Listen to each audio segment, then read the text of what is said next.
معزز سامعین، آج میں حج اور اس کا فلسفہ بیان کروں گا۔ اسلامی مہینہ ذوالحج تمام مسلمانوں کے لیے بہت اہمیت کا حامل ہے، ان کے لیے بھی جو مکہ معظمہ پہنچ کر حج کی توفیق پاتے ہیں، اور ان مسلمانوں کے لیے بھی جو مالی استطاعت نہ رکھتے ہوئے جو بعض ذاتی مجبوریوں اور روکوں کی وجہ سے شرائط حج کو پورا نہیں کر پاتے اور اپنی اپنی جگہوں پر رہ کر نماز عید ادا کرتے ہیں اور حضرت ابراہیم کی اقتدا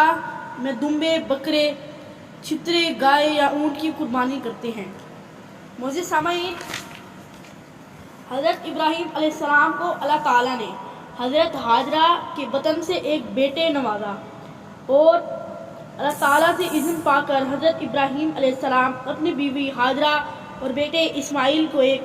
بے آب و گیاہ جنگل میں چھوڑ آئے۔ بعد میں ایک عالمی شہر بنا۔ آج ساری دنیا سے لاکھوں مسلمان اس یاد کو تازہ کرنے ذوالحج کے اوائل میں پہنچتے ہیں اور اسلامی شاعر کے مطابق حج کا فریضہ ادا کرتے ہیں۔ حج کیسے ادا کیا جاتا ہے، اس کی تفصیل یہاں جانا مقصود نہیں، کیونکہ حج پر جانے والے لوگ خوب اس کا مطالعہ کرتے ہیں۔ حج کا فلسفہ کیا ہے، یہ ہمیں کیا سبق دیتا ہے، اس کی طرف اکثر حاجی تو توجہ دیتے ہیں اور نہ اس کے بارے میں سوچ پیدا ہوتی ہے۔ حج کی طاقت نہ پانے والے لوگ بھی اس کی حکمت سے عاری ہیں۔ حج سے اتحاد و یگانگت کا سبق ملتا ہے۔ جب تمام اطراف سے مختلف فرقوں سے تعلق رکھنے والے مسلمان ایک جگہ اکٹھا ہوتا ہے اور اتحاد و یگانگت کے سبق کو تازہ کرتے ہیں تو اس طرح ان کے آپس کے وہ تفرقے اور شقاق مٹ سکتے ہیں جنہوں نے مسلمانوں کو کمزور کر رکھا ہے، اور آپس میں اخوت اور محبت کو بڑھانے کے لیے ذی اثر طبقہ کے لوگ مل بیٹھیں اور آپس میں تعاون بڑھانے کے عہد و پیمان کریں۔ اور جس طرح آج دشمنان اسلام مسلمانوں میں تفرقے کی خلیج کو مزید بڑھانے کے لیے ہمدن مصروف ہیں، یہاں مل بیٹھ کر ایسے منصوبے بن سکتے ہیں جو ان کے منصوبوں کا توڑ ہوں، مگر افسوس ہے کہ اس غرض سے پوری طرح فائدہ نہیں اٹھایا جا رہا۔ پانچواں مقصد جو تمام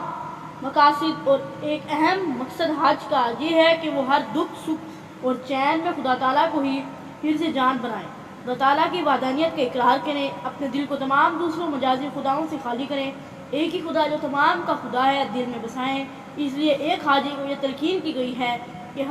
کہ وہ ہر وقت یہ پڑھتا رہتا ہے، لبیک اللہم لبیک لا شریک لک لبیک ان الحمد